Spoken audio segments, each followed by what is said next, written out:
What's up, everybody? It's Weston here with the Hidden Gibbon, and today we're back with another deck tech video. This time we have Wolverine, best there is, in my deck. Insert 90s X-Men theme. It is a bracket 2. It's got no game changers, no tutors, no nothing. Pretty simple and straightforward, so let's get straight into it and see how we can beat face with a sneakily powerful commander.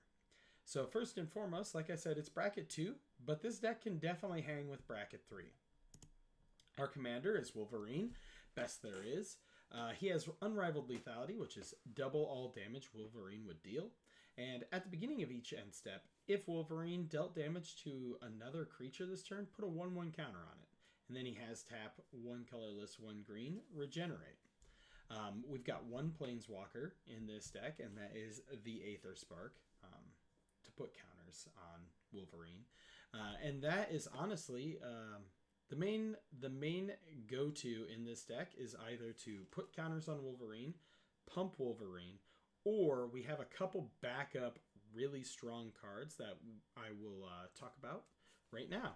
The first of those backups is Blanca, Ferocious Friend. Now, Blanca has haste. It has trample as long as you've cast 3 or more spells this turn. And it's whenever it becomes the target of a spell, he gets +2/+2 and hits everybody for 2 damage. The other really strong card is Giggling Skitterspike. It's indestructible, and whenever it attacks, blocks, or becomes the target of a spell, it deals damage equal to its power to each opponent. Now, there was a game earlier this evening that I played that'll be in an upcoming episode that I lost, but was going to run the next turn, mostly because of Giggling Skitterspike. Then we have our other creatures. We've got Kate. She does 1/1 counters and kind of fights things. Dusk Shell to give trample. We have Grumgully. Each non-human creature you control enters with a 1/1 counter on it. Ketis. So that way, Ketis is pretty busted. Whenever a commander you control deals combat damage to an opponent, it deals that much to each person. So if you pump up Wolverine and you manage to smack 3 and you have Ketis in play, everybody's going to be feeling the pain. We got Ruby.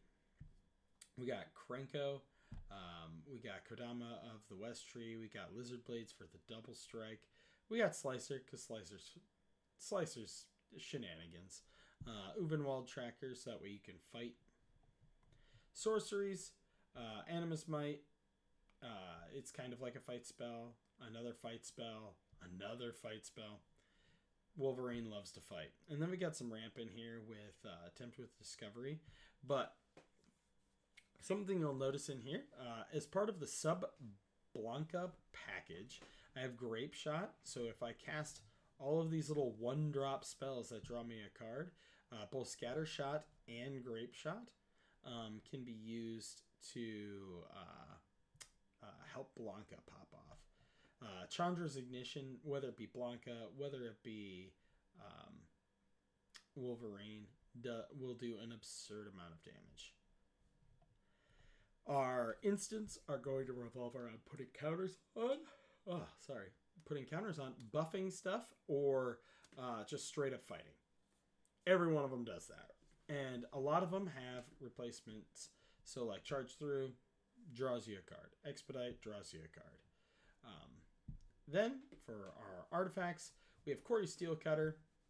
We have Adamantium Bonding Tank, a.k.a. the Ozolith. We have Mage Slayer. We have Mithril Coat. And we have Ozolith, the Shattered Spire. I need to get a tribute to the World Tree for this deck. All of mine are currently in other decks. Enchantments, we have All Will Be One. Can both help with a few of the creatures, because whenever you put a 1/1 counter on things, it deals a damage. Bard class is sneakily pretty good. Branching Evolution, Frontier Siege, Gimli's Reckless Might. We'll see if I ever actually get to use this card. I have it in here to test it. It's a bracket 2 deck. We'll see. Unnatural Growth, I know quad green in a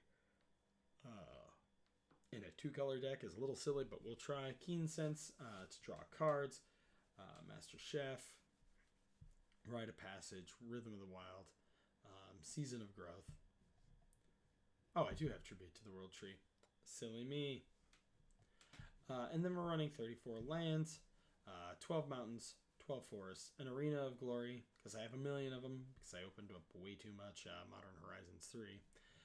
Mines of Moria, Carplusian Forest, a Wooded Foothills, a Windswept Heath, and then just some, little tap lands. Again, this is bracket 2. We're sitting at $500, mostly because of some of the expensive cards, as per the norm. This is $20. This is almost 50, right? Like, you can cheap this out and be into a basic buff deck to where you can run a whole bunch more of these little like 35-cent spells rather than running things like the Ozolith and expensive cards. Also, Blanca's only $5, so absolutely throw them in if you can swing it. I understand not everybody might be able to. Now, if I wanted to power this deck up, I would obviously add probably Taiga, Stomping Ground, Commercial District, Ancient Tomb, stuff that could really just kind of bolster it up. I'm not running a Soul Ring in this deck. I absolutely could be and probably should be, but I don't think that every deck absolutely needs to have it to do well. Well, this is Wolverine. If you can pick one up, if you can find one. I know he's an expensive commander, but if you ever get the chance to play with him, proxy him. I'm not anti-proxies, so go ahead, play with him, see what you want to do with him. He's pretty straightforward. He turns sideways, and he deals tons of damage. That's all for now. I will see you guys in the next Deck Tech video.